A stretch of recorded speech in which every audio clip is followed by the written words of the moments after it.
засгийн газар чинь үйл ажиллагааныхаа төлөвлөгөө 5 жилийн төлөвлөгөөгөө батлуулна гэдэг 6-7 сайд нар сууж байгааг бас анхаараасаа гэж бодож байна. Зарим гишүүд нь болохоор сайд нар хариулахгүй явж ажиллаа.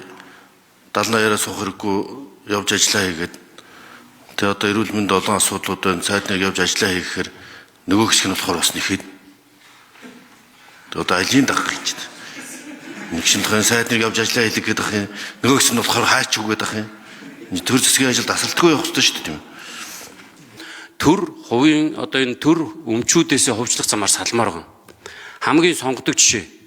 Энэ Сумын Озер гээд Монгол Ардын намын нэмэлт минут авчихуд байгаа.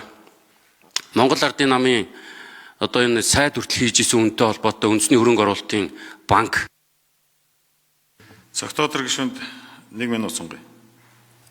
Сангийн сайттай холбогдуулаад яригадаад байдаг Чингис хаан банктай энэ хоёр банктай өрсөлдөхгүй юм бол төрийн банкаар юугаа гэж. За тэгээ хэрэг би андуураагүй бол манай Цогтоотор гишүүн хөгжлийн банкнд ажиллаж исэн. Банкны салбарт ажиллаж исэн. Тэгээ банкны салбарын зовлон жаргалыг сайн мэдчих хэвээр.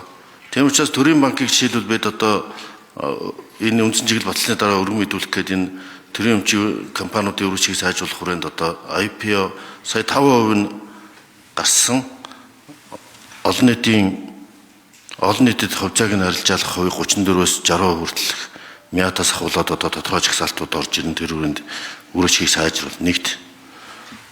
Хоёр тэрний хууль зөрчдөг бодлоо ярьдаг юмнуудаас салах хэрэгтэй хаан санаа. Тийм учраас бид нар бол энэ ойлгохтой тэмцэхгүй бол улс орон сүрэх гээд байна. Айл нам байх нь хамаахгүй одоо бүгдээ хаана хариуцлагатай бай. Хуулиа дээдэлдэг бай. Ёс журамтай бай. Тэгжээж энэ улс орон чинь нэг хуультай эзэнтэй